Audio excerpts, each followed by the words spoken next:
السلام علیکم ورحمۃ اللہ وبرکاتہ۔ الحمد للہ رب العالمین والصلاة والسلام علی خاتم النبیین وعلی آلہ وصحبہ واہل بیتہ وذریتہ تسلیما کثیرا کثیرا۔ رب اشرح لی صدری ویسر لی امری واحلل عقدۃ من لسانی یفقہوا قولی۔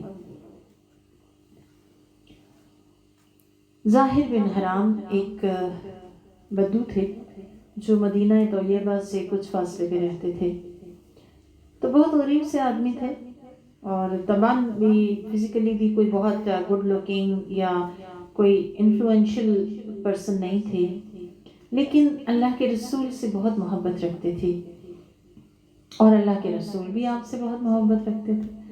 تو یہ جب بھی مدینہ طیبہ آتے تو اللہ کے رسول کے لیے تحفے لاتے، دیہات کی چیزیں جیسے تازہ سبزیاں، پھل، ستو، شہد، اور اصل میں نا جس سے انسان کو پیار ہوتا ہے تو انسان اسے کچھ نہ کچھ دینا چاہتا ہے۔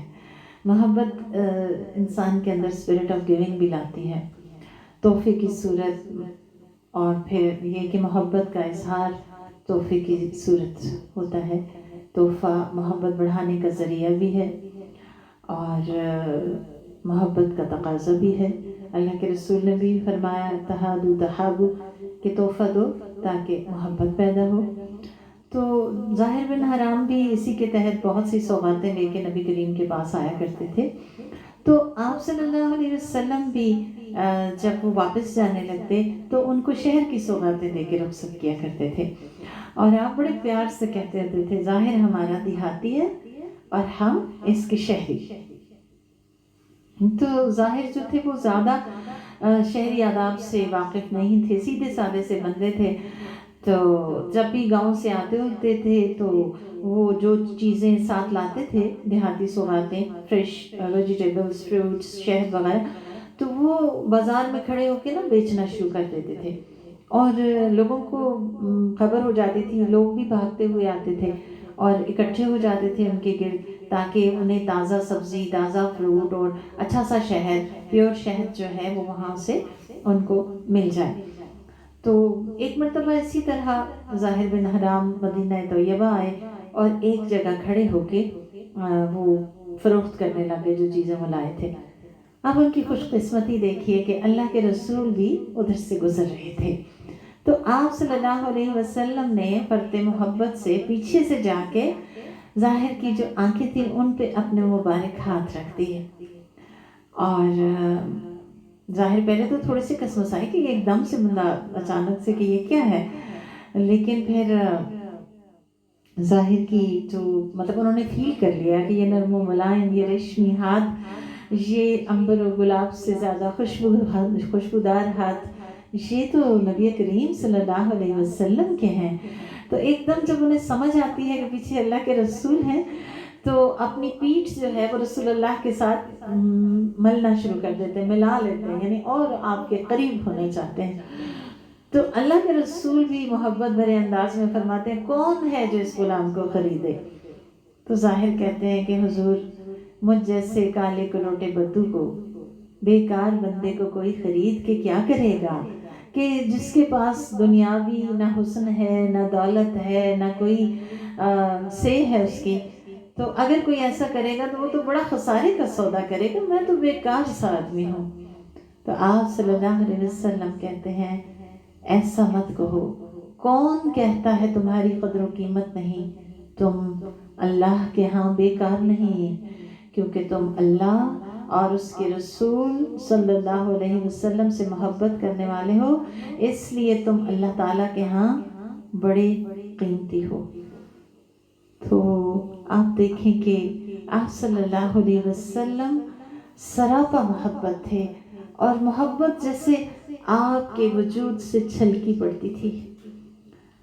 آپ سوچیں آپ صلی اللہ علیہ وسلم اللہ کے نبی ہیں، کس قدر بار گراں تھا آپ کے کندھوں پہ، جسمانی ذہنی مشقتیں تھیں، کتنی جگہوں پہ آپ کا ذہن الجھا ہوتا ہوگا، کیونکہ آپ ہیڈ آف اسٹیٹ تھے، آپ کمانڈر تھے، آپ مربی تھے، آپ ٹیچر تھے، آپ کی بہت سی حیثیتیں تھیں.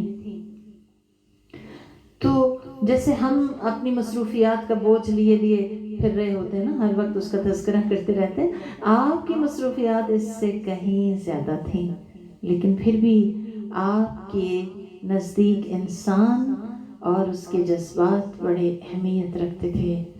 آپ محبت کا جواب محبت سے دینا جانتے تھے، آپ انسانوں سے محبت کرنا جانتے تھے. آپ کی زندگی ہمیں خشک بے رنگ نظر نہیں آتی کہ آپ کی اتنی ساری ذمہ داریوں کی وجہ سے آپ کی زندگی بالکل ڈل اور کلر لیس ہو، بلکہ اس میں ہمیں محبت کے، دوستی کے، اپنائیت کے، احساسات و جذبات کے رنگ نظر آتے ہیں. آپ انسانوں سے محبت کرتے تھے، انہیں اہمیت دیتے تھے، انہیں سمجھتے تھے، اور آپ اس طرح سے محبتیں بانٹتے تھے کہ گویا آپ مجسم محبت تھے. اور پھر آپ نے جو ان کی قدر و قیمت کے بارے میں بات کی، اس میں ہمیں بہت بڑا میسج دیا کہ آپ نے فرمایا کہ تم اللہ کے ہاں بڑے قیمتی ہو اس لیے کہ تم اللہ اور اس کے رسول سے محبت کرتے ہو. دیکھیں، ایک تو محبت کا خالی خلی دعویٰ ہے، وہ تو بہت سی دنیا بہت سے لوگوں سے کرتی ہے، لیکن جو خالص پیور محبت ہوتی ہے وہ اپنا آپ منواتی ہے، وہ عمل سے نظر آتی ہے. یہی وجہ ہے کہ اللہ کے رسول نے فرمایا جس سے اچھا لگتا ہے کہ وہ ایمان کی مٹھاس محسوس کرے تو اسے چاہیے کہ کسی شخص سے محض اللہ عز و جل کے لیے محبت کرے. اسے مسند احمد نے روایت کیا ہے.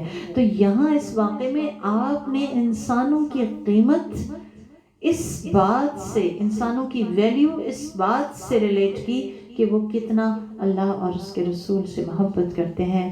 تو آئیے قیمتی انسان بنے، اور اس کے لیے کرنا کیا ہے؟ اللہ سے محبت. اور اللہ سے محبت کا دعویٰ تو بہت سو کو ہے، لیکن اللہ سے محبت دراصل قرآن سے محبت ہے کہ قرآن کے لیے ہم کتنا وقت نکالتے ہیں، کتنی اپنی دنیاوی ضروریات اور حوائج کو پیچھے کر کے قرآن کے سیکھنے اور سکھانے کو اولیت دیتے ہیں. آئیے رسول سے محبت کریں قیمتی انسان بننے کے لیے. اور رسول سے محبت تو سنت سے محبت ہے، یعنی سنت پہ عمل تو ایک طرف، سنت پہ عمل کرنا بھی انسان کو جب محبوب ہو جائے تو یہیں سے پتہ چلے گا کہ ہمیں اللہ کے رسول سے محبت ہے.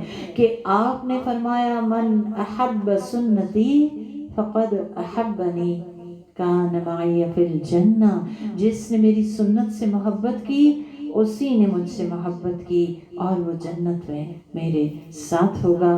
تو اللہ تعالیٰ سے دعا ہے کہ ہمیں قیمتی انسان بنا دے اور سچا قیمتی انسان بنا دے جس کی قدر و قیمت اللہ اور اس کے رسول کی نگاہ میں زیادہ ہو. اور یاد رکھیں، یہ صرف دعووں سے نہیں، یہ صرف باتوں سے نہیں، یہ تبھی ہوگا جب ہم قرآن کو اپنی زندگی میں ترجیح اول بنا لیں گے، جب ہم سنت کو اپنی زندگی میں محبوب بنا لیں گے. اللہ تعالی ہمیں اس کی توفیق عطا فرمائے. بارک اللہ فیکم، والسلام علیکم ورحمۃ اللہ وبرکاتہ.